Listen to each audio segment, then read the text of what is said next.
Чудо-девочка современного фигурного катания, балерина на льду, произведение искусства. Все это о нашей сегодняшней героине, фигуристке Камиле Валиевой. Ее программы поражают и вдохновляют. За ее плечами уже много побед, но при этом сама Камила необыкновенно скромная, искренняя и безумно красивая как внешне, так и внутренне. Какое влияние оказывает балет на твое катание? Мы знаем, что ты была на подготовительном отделении в Московской государственной академии хореографии. Могла бы рассказать подробнее о своих воспоминаниях, когда ты занималась в балетной академии, и как балет повлиял на твою физику и природу данных? Балет или хореография всегда присутствовали в моей жизни, потому что это одна из составляющих тренировок по фигурному катанию. На подготовительном отделении мне хотелось попробовать себя рядом с девочками, которые мечтают стать балеринами, увидеть изнутри учебный процесс в академии, позаниматься с балетными педагогами. Об этих занятиях у меня остались очень приятные воспоминания. Первые полгода мы занимались партерной гимнастикой, помню, как после этих занятий у меня болели все мышцы. Но зато на льду многие вещи мне стало делать гораздо проще. Балеринам нужно обладать ритмичностью и музыкальностью. Но ведь в фигурном катании все это также необходимо. Поэтому занятия хореографией очень важны для фигуристов. У тебя очень балетная фактура, эстетика исполнения тоже очень балетная, много классических вставок в программе. Например, арабески.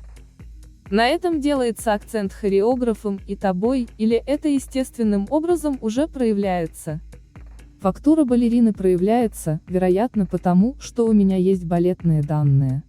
А эстетика исполнения – это скорее от постановщика программы, от хореографа, от Этери Георгиевны. Именно они помогают делать правильные акценты, им же со стороны виднее, как должно выглядеть то или иное движение. Надеюсь, что со временем я научусь делать акценты естественным образом.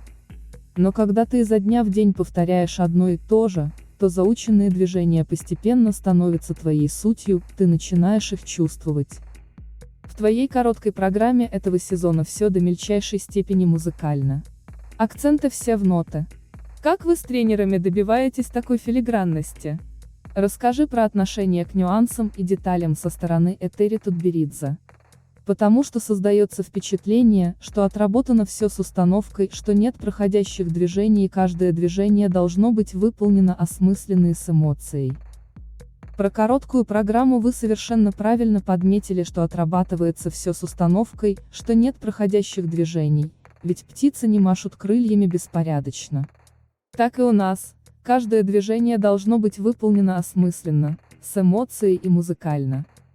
А чтобы этого добиться, нужно повторять и повторять программу каждый день. А еще, нужен такой тренер, как Этери Георгиевна. Она не успокаивается даже тогда, когда программа придумана, уже готова и выкатывается. Она будто эту программу катает со мной каждую тренировку, она знает каждый поворот головы, каждый взмах рукой, мне кажется, что она даже знает, как я дышу в программе, что я чувствую, исполняя тот или иной элемент. И я уже не я. Я — это она. Этери Георгиевна чувствует и понимает каждую программу и помогает мне понять, принять, почувствовать каждое движение. Она постоянно находит, что еще можно улучшить, какое еще сделать движение и как его сделать для более полного достижения образа. Ты помнишь свои первые впечатления от музыки Болеро Равеля? Это специфическая композиция, ты ее сразу приняла и поняла?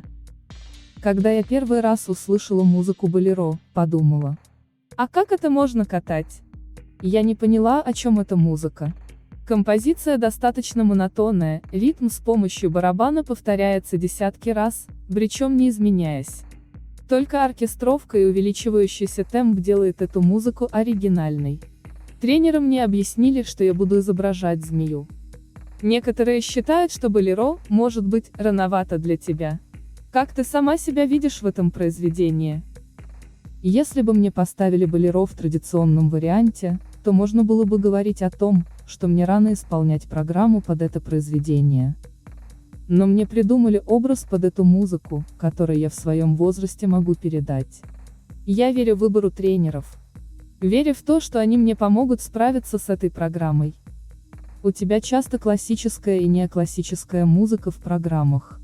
Насколько тебе самой близка такая музыка?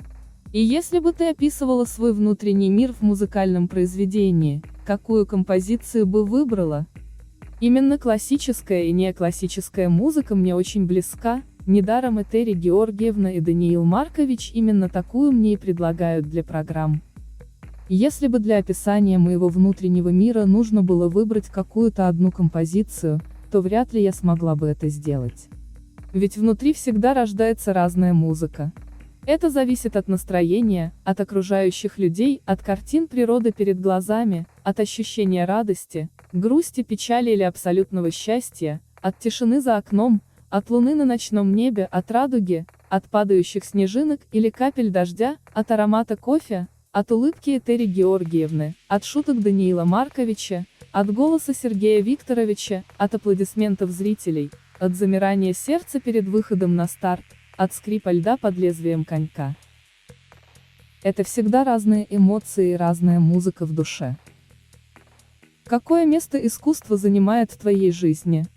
Ведь когда постановки вдохновлены произведениями классиков, такими как «Болеро» Равеля или картина Пикассо, нужно углубляться в эти произведения. Интересен твой подход в этом? Возьмем, к примеру, «Девочку на шаре», изучала ли ты историю произведения, о чем оно и какая мысль в нем заложена, чтобы потом передать в своем исполнении это?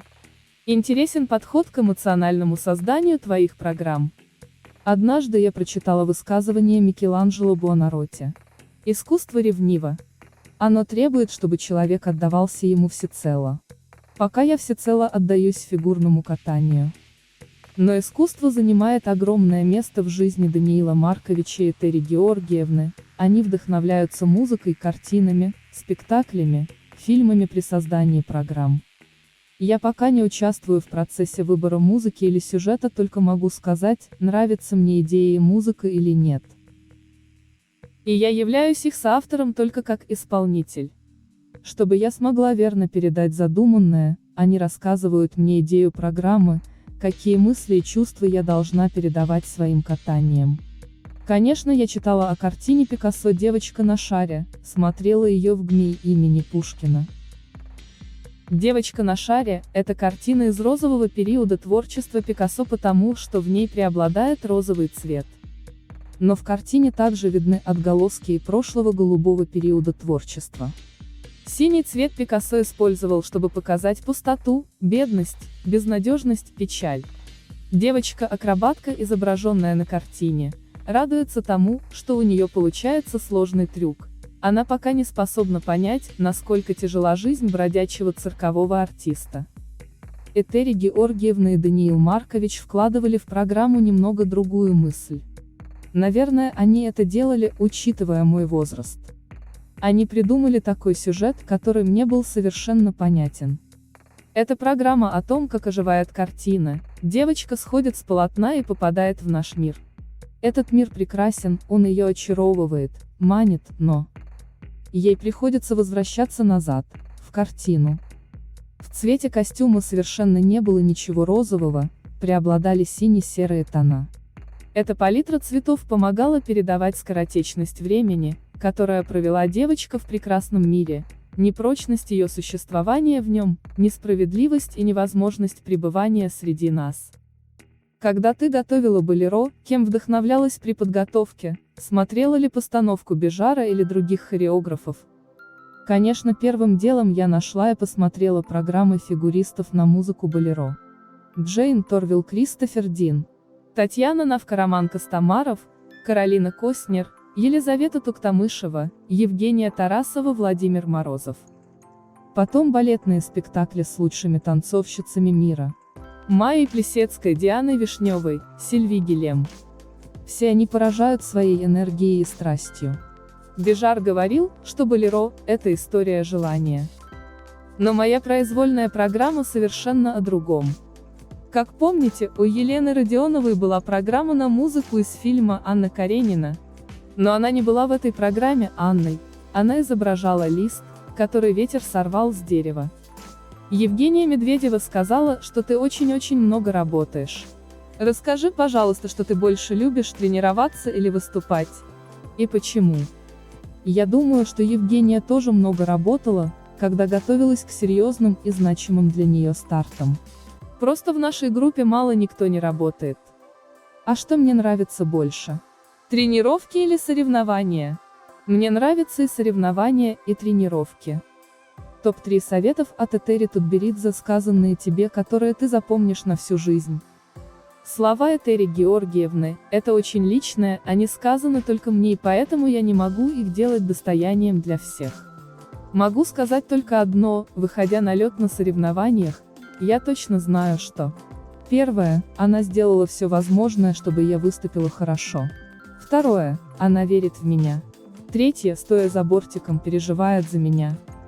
Я чувствую ту силу и уверенность, которую она мне посылает, и это помогает мне справиться с волнением и с элементами. Мне всегда хочется порадовать ее своим прокатом, показать, что все, что в меня вложено, не зря. На твой взгляд, в чем феномен преподавания Этери Тутберидзе? Почему ее фигуристы выступают на таком высочайшем уровне? Все очень просто. Она фанатично любит фигурное катание, она очень творческая личность, она точно видит, какая музыка и какой образ подойдет тому или другому спортсмену. Она живет программами всех своих спортсменов, она нашла тренеров-единомышленников. И, конечно, Этери Георгиевна умеет работать всегда. Днем и ночью, 7 дней в неделю, 12 месяцев в году. Я не знаю ни одного другого тренера, который бы столько работал. За успехами спортсменов, кроме тренеров, зачастую стоит и семья. Расскажи, какое влияние оказали на тебя родители, как они тебя поддерживают сегодня, ведь на тебе в этом сезоне была большая ответственность, а ты совсем еще юная. Да, вы правы, успех всегда надо делить на 3 части. Одна часть успеха – это выступление спортсмена. Вторая часть – работа тренеров. Третья – поддержка родителей. Фигурным катанием начинают заниматься очень рано, с 3 или 4 лет. Ребенка надо возить на тренировки сначала 3 раза в неделю, потом 4 раза, а затем и 6 раз в неделю. И это не год и не 2. Я, например, занимаюсь уже 12 лет. У родителей нет ни выходных, ни праздников, ни отпуска, то есть им практически нужно отказаться от своей жизни. И еще приходится финансово обеспечивать своего спортсмена, ведь фигурное катание не самый дешевый вид спорта. Меня всегда, с самого начала поддерживает моя мама, она рядом и в трудные времена, и в минуты радости и счастья. В жизни профессионального спортсмена может быть что-то кроме спорта. Я видела на фотографии у картины Пикассо, ты стояла с фотоаппаратом.